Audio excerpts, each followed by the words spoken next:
Everyone, কেমন আছো সবাই? আজকে সবাই খুব ভালো আছে, আমিও ভালো আছি। Welcome to Swiss blog. তো আজকে সানডে মানে হচ্ছে অনেক স্পেশাল। তো সকাল থেকে অনেক কিছু কাজবাজ কমপ্লিট করে স্নান টান করে খাওয়া দাওয়া করে এখন দুপুরবেলা বলতে পারছি হচ্ছে 3টে। তো এখন রেডি হয়ে নিয়েছি, পুজো তো চলেই এলো আর আমার শপিং এখনও কিচ্ছু হয়নি। তো আজকে মিস্টার আলারা আমি যাচ্ছি হচ্ছে শপিং করতে গড়িয়াহাট। তো চলো আজকে শপিং ব্লগ নিয়ে তোমাদের সামনে আসবো। আর কী কী শপিং করছি, পুজোয় কী কী নেওয়া হচ্ছে সব কিছু শেষে।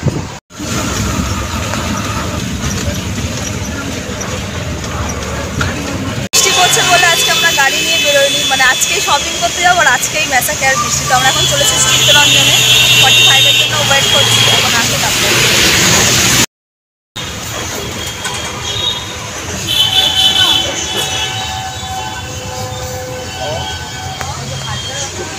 তো কোয়েস্ট মলের সামনে দিয়ে যাচ্ছিলাম, জন্য কোয়েস্ট মলটাও তোমাদেরকে একটু দেখিয়ে দিলাম। এটা পার্ক সার্কাসে আছে। তো নেমে গেছি আমরা এখন গড়িয়াহাটে। তো ফার্স্টে যাচ্ছি হচ্ছে স্টাইল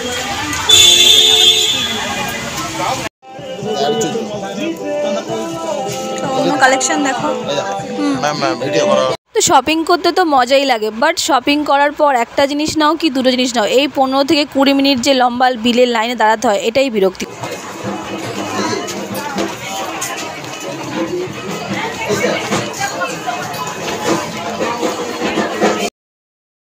এটা দিয়ে চলো। তো স্টাইল বাজার শপিং কমপ্লিট। তো শপিং করলে শুধু হবে না, শপিংয়ের সাথে খাওয়া দাওয়া চালিয়ে যেতে হবে। তো আমরা এখন চলে এসেছি গড়িয়াহাটে, এখানে ধোসা খেতে। গড়িয়াহাটে যখনই আসি এখানে ধোকাটা খুব ভালো বানায় ধোসাটা। তো ওই যে মিস্টার আলাদার নেমে হচ্ছে ধোসার জন্য এখন নেওয়ার জন্য ওইটা ডাইরেক্ট ধোসা চলে এসছে। স্যার ধোসা খাচ্ছে, আমি খাবো না ধোসা, সেই জন্য নিয়ে ভালো বানিয়েছে। তো আমরা যাবো হচ্ছে এবার এম বাজারে। তো স্টাইল বাজারে যেমন ভিড়, তার থেকে মনে হয় দ্বিগুণ হচ্ছে এম বাজারে ভিড়। মানে দুটোতেই মারাত্মক ভিড়, সানডেতেই সবাই সব।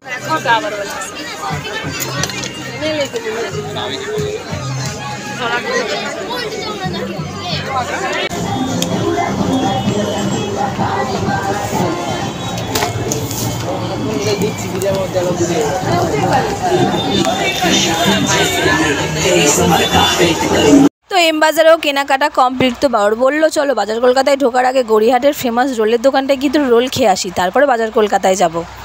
তো দেখো চলে এলাম পরমা। তো পরমা হচ্ছে গড়িয়াহাটের একটা খুব ফেমাস রোলের দোকান, মানে অল টাইপ অফ রোলস খেতে যা দারুণ আর রিজনেবল প্রাইস, এত টেস্টি যা। তো এই যে এগ রোল নিয়েছি, এখন শপিং করতে করতে খিদে পেয়ে গেছে আবারও দুজনার, তখন যে এগ রোল নিয়ে নিয়েছি, খেয়ে এখনো বাকি শপিং করা বাকি আছে। তো স্টাইল বাজার এম বাজার দুটোতেই শপিং করা কমপ্লিট। এখন রোল খেয়ে হচ্ছে যাবো হচ্ছে বাজার কলকাতায়, তারপর দেখি আর কোথায় যাওয়া যায়।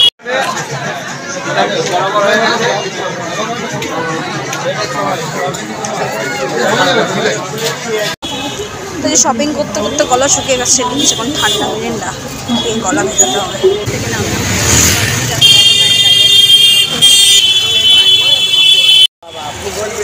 হ্যাঁ হ্যাঁ হ্যাঁ।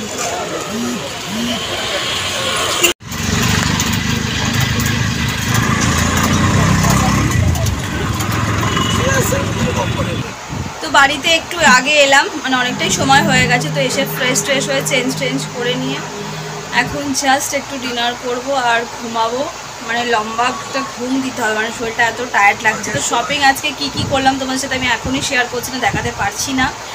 কালকের ব্লগে হয়তো তোমরা দেখতে পাবে যে আমি কী শপিং করেছি। মানে আরেকটু আমার এনার্জি নেই, আর বিন্দু মাত্র বলতে জাস্ট আমি একটাও সুতো নিইনি। মানে ভাইরে ভাই, মার্কেটে এত ভিড়, বাজার কলকাতা, স্টাইল বাজার, এম বাজার, একটা জায়গাতেও মানে একটুও ফাঁকা নেই যে আমি তাড়াতাড়ি চটপট করে ওখান থেকে বাবার আর ছেলের জন্য শপিং করে নিয়ে আমি যে শাড়ি মার্কেটে যাবো, আমার নিজের জন্য কিছু দেখবো, জাস্ট ছিল মানে কোনো সময়ই হলো না। বাবার আর ছেলের কিনতেই সেই মানে বিকেল দুপুর 4টে থেকে নিয়ে আর রাত্রি 9টা বেজে গেছে। আমরা জাস্ট একটু আগে বাড়ি ফিরলাম। তো চলো আজকের ব্লগটা আমি এখানেই শেষ করছি। যদি ভালো লেগে থাকে তো লাইক কমেন্ট শেয়ার সাবস্ক্রাইব করো। সবাই ভালো থাকবে, আবার দেখাবে কালকে নতুন ব্লগ নিয়ে। তো এরকম কারা শপিংয়ে গেছে, যেরকম শপিংয়ের এক্সপিরিয়েন্স হয়েছে এত ভিড়ের মধ্যে, এত ক্রাউডের মধ্যে। তো চলো এখন খাওয়া দাওয়া করে ঘুমাই।